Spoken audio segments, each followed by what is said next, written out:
प्यार से कहना धन्यकार जी। आज यहाँ मंडोरा के स्टेडियम में जहाँ सत्संग सभी कर रहे हैं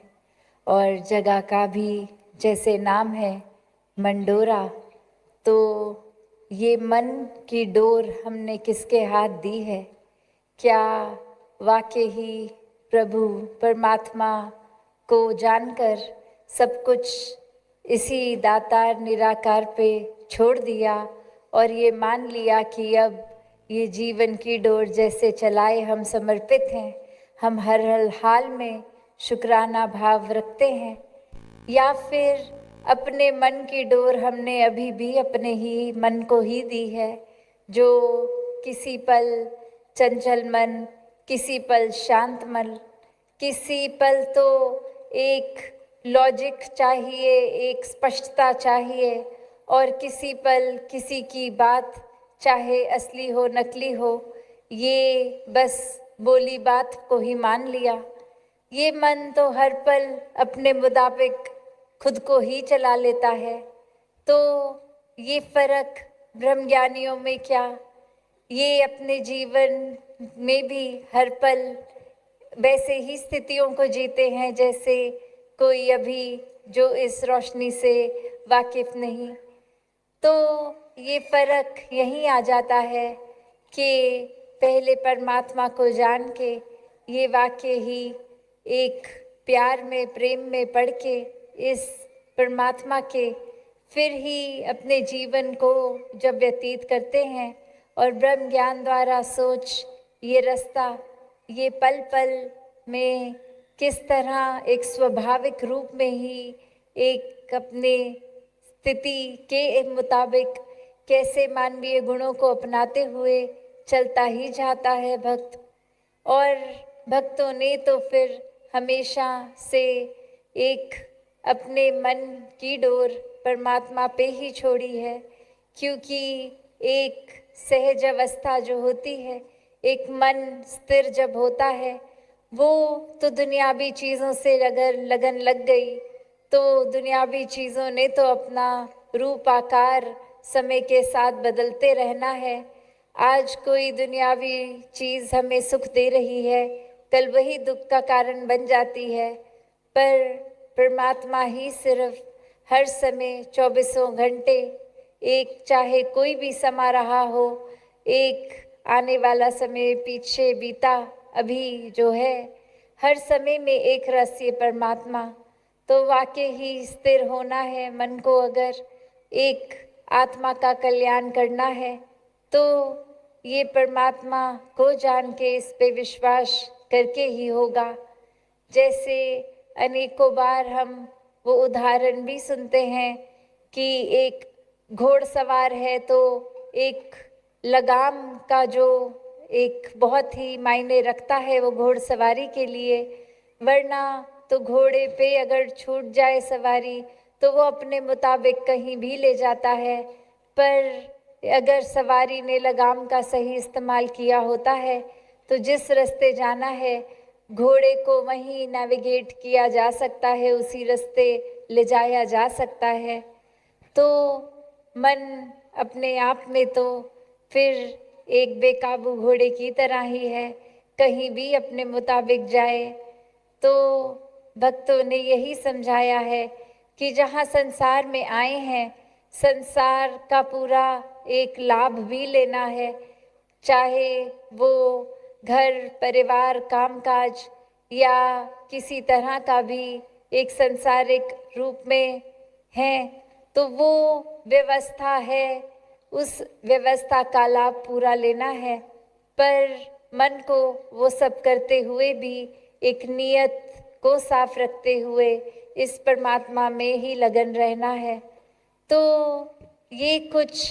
समय की बात या ये कुछ सिर्फ बोलने की बात नहीं है। परमात्मा तो एक हर समय का, एक हर जगह रहने वाला कायम दायम। और अगर कुछ बेचैनी हमारे मन में है तो वो हमारी तरफ से ही है, क्योंकि स्थिर के साथ अगर मन का नाता जुड़ा है तो मन स्वाभाविक रूप ही स्थिर होता है। जैसे हम अगर किसी चीज़ का भी संग कर लेते हैं तो वो कोई ना कोई रूप में असर करता है। अगर एक पानी पीते हैं तो वो शरीर में हाइड्रेशन, एक सेहत के लिए लाभ हो जाता है, और अगर वही जहर पी लें तो शरीर तो एक नुकसान रूप की ओर ही चल पड़ता है। एक अपने जीवन में हमें किसका हर समय संग कर रहे हैं कि ये परमात्मा होते हुए इसको देख के अगर ये जानते भी हैं कि अंग संग है,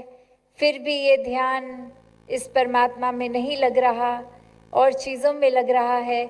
तो फिर इतनी लाभदायक ये एक बयान के बाहर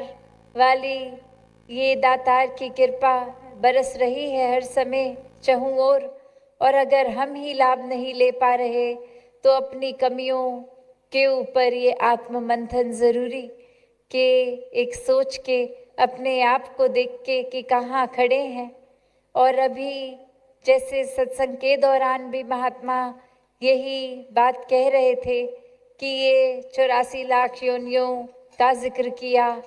एक भटकन का जिक्र किया, भ्रम भुलेखे इनका जिक्र किया। तो यही बात कि सबसे पहले एक सोचा जाए कि अगर हम भ्रम में जी रहे हैं तो ये हमें भ्रम से मुक्ति क्यों चाहिए, क्यों एक अंधेरे में जीवन नहीं काटना चाहिए।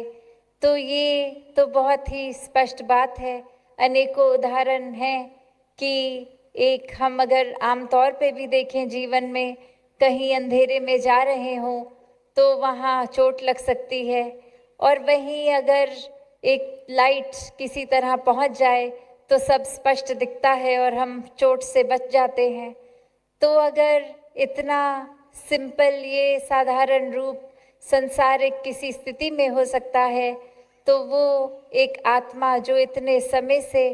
एक भटकते शरीरों में ही बदलाव देख रही, और अब जब मानुष का शरीर मिला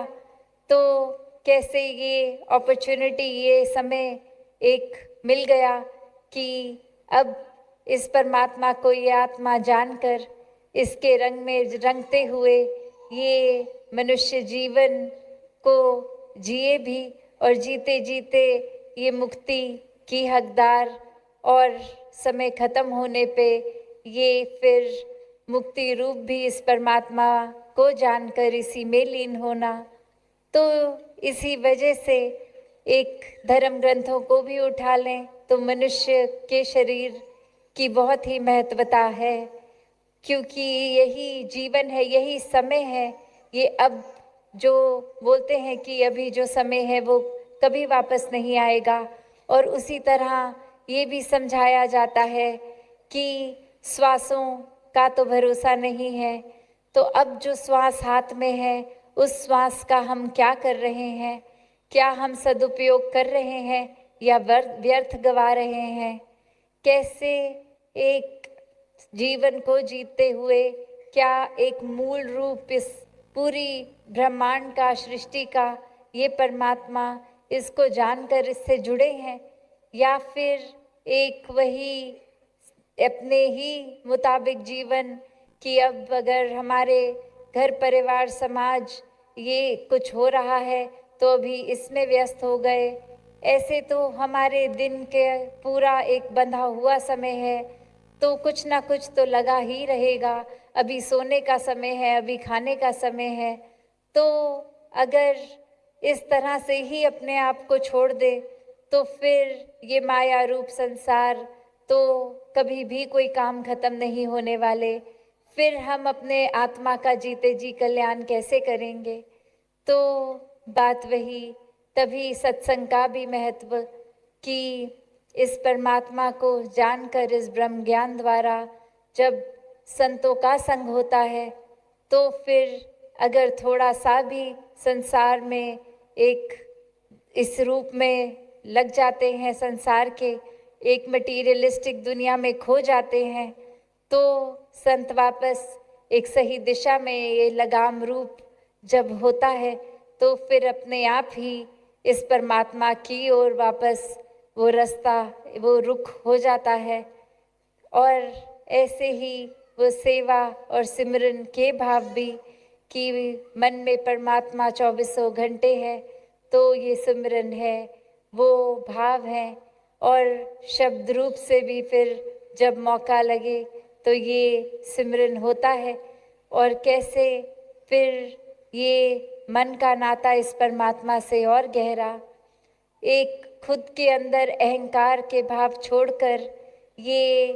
कल्याण रूप का एक भाव जब आता है कि हमने अपनी आत्मा का कल्याण तो ब्रह्मज्ञान द्वारा कर लिया, तो अब यही आराम, यही एक पीड़ा रहित आत्माएं जो संसार में और हर एक तक पहुँचे, हर एक का जीवन का लक्ष्य ये कल्याण हो जाए, तो फिर संत हमेशा सेवा भाव रख के हर एक में परमात्मा देख के ये सेवा करते जाते हैं। फिर कोई ऊंचा नीचा, अमीर गरीब, अनपढ़ पढ़ा लिखा, रंग इत्यादि जो भी भेदभाव के इंसान ने स्वयं ही कारण बनाए हैं, उनसे खुद को पीछे कर लेता है और हर एक में एक ज्योत, एक रस परमात्मा। फिर कौन कहाँ पैदा हुआ है, कौन किस जाति का है, ये सब फर्क ही नहीं, क्योंकि अगर हम में परमात्मा जितना है वो समझ आ जाती है बात की, सामने वाले में भी उतना ही, और हर कोई पूजनीय बन जाता है। फिर हर एक के लिए कैसे मन हमेशा एक उस रूप में ही समर्पित रहता है कि कोई भी मनुष्य हो, कुछ भी अगर स्थिति एक सामाजिक भी आ रही है, रिस्पॉन्सिबिलिटी, उससे भी भक्त पीछे नहीं भागते और अपने जीवन में ऐसे ही भाव रखते हैं कि इस परमात्मा द्वारा अगर थोड़ा भी बल है, थोड़ी भी क्षमता है, तो परमात्मा ने दी है और इसका सदुपयोग किया जाए, अपने लिए और पूरे संसार के लिए उपयोगी रूप ही रहे, ये सेवा भाव मन में बैठ जाए। और ऐसे ही फिर हर एक के लिए एक मानव से मानव को जोड़ने का काम फिर ये किया जाता है। फिर सामाजिक पहलू जितने भी हों, उस पे भी स्वयं ही ये सेवा भाव से मानुष चलता है कि अभी जो भी एक ज़रूरत है जिस समय की, कि कभी अगर जाते लगता है कि कहीं पे कुछ ज़्यादा कूड़ा कचरा, तो वो चेतनता भी होती है कि सड़क पे इस तरह नहीं फेंकना, जो निर्धारित जगह है उसी में फेंकना है। एक संसार इतना सुंदर परमात्मा ने बनाया, ये वनस्पति, तो वहाँ उस रूप में भी कि ये स्वच्छ जहाँ मन को रखना है, वहाँ अपने आसपास वाले पूरी जगह और संसार को और ज़्यादा एक साफ करते हुए, ये चाहे वृक्षारोपण हो, चाहे कोई और सामाजिक उद्देश्य से, फिर भाव तो सेवा का ही है, कार्य भी हित का ही होता है। तो इस तरह से भक्तों ने हमेशा जहाँ एक सामाजिक रूप में ये कल्याण तो करा ही है, पर उससे पहले हमेशा एक मन की, एक आत्मा की, एक अंदर की तरफ की स्थिति, जो एक आत्म मंथन की बात कि करके खुद अंदर से देखें कि किस तरह से एक खुद को और संवारा जाए, एक अपने मन को ये जर्नी विद इन ऐसे किया जाए कि यहाँ हम अपना भी संवार लें ये होते होते समय, और फिर वो रूप प्यार का चहूँ और बिखेरते भी चलें अपने कर्मों द्वारा। तो ये मन की अवस्था का महत्व, ये नियत, ये इंटेंशंस तभी एक कहा जाता है कि अपनी सोच को हर समय सही जगह रखेंगे तो फिर वो प्रभाव हमारे स्वभाव, हमारे शब्दों में भी आता है। तो जिनके तो मनों में परमात्मा हर समय के लिए विराजित हैं, उनका तो हर सोच फिर इसी से शुरू होके इसी तक खत्म, एक संसार के कल्याण के ऊपर ही आधारित। और उसी तरह जिनका इस रूप में नहीं नाता परमात्मा से,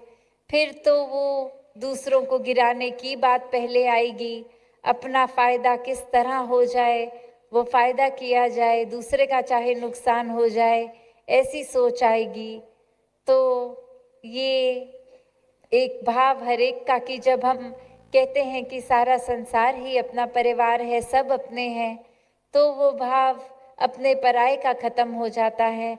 ये भाव कि अगर हम चाहते हैं कि हमारा भी एक कल्याण हो, तो उसके लिए सामने वाले का भी होना उतना ही ज़रूरी है। तभी एक साथ ये कोएग्ज़िस्ट करते हुए हर कोई एक बहुत ही साफ रूप में इस जीवन को जी सकता है। अपने जीवन के इस उद्देश्य को, इस आत्मा परमात्मा के मिलन के ये एकत्व रूप को हासिल करते हुए, आपसी दिलों में भी प्यार बनाते हुए, ये प्यार से एकत्व भी स्थापित कर लेते हैं। तो आज भी बार बार यही आवाज़ हर एक संत ने दी कि ये जीते जी इस परमात्मा को जान के फिर भक्तिमय जीवन जिएं, फिर हर पल में चेतन हो के एक अलर्टनेस में पल पल जाता है। फिर एक हर चीज़ को हम सही कारण से करते हैं। फिर सिर्फ ये बात नहीं रह जाती कि कोई बोली हुई बात है इसलिए विश्वास इस पे कर लेते हैं कि आसपास वाले ये बात बोलते हैं। तो फिर यही बात आती है कि अपने आँखों से देख के फिर एक स्वयं जब वो विश्वास बनता है, फिर ये एकत्व भी स्थापित होता है। तो इस परमात्मा को जान के ये जब मन विश्वास करता है, फिर ये एकत्व पूरे संसार में स्थापित हो जाता है। तो दासी और शब्दों का सहारा ना लेके इन्हीं शब्दों से आपसे आज्ञा लेगी। सात संगत जी, धन निरंकार जी।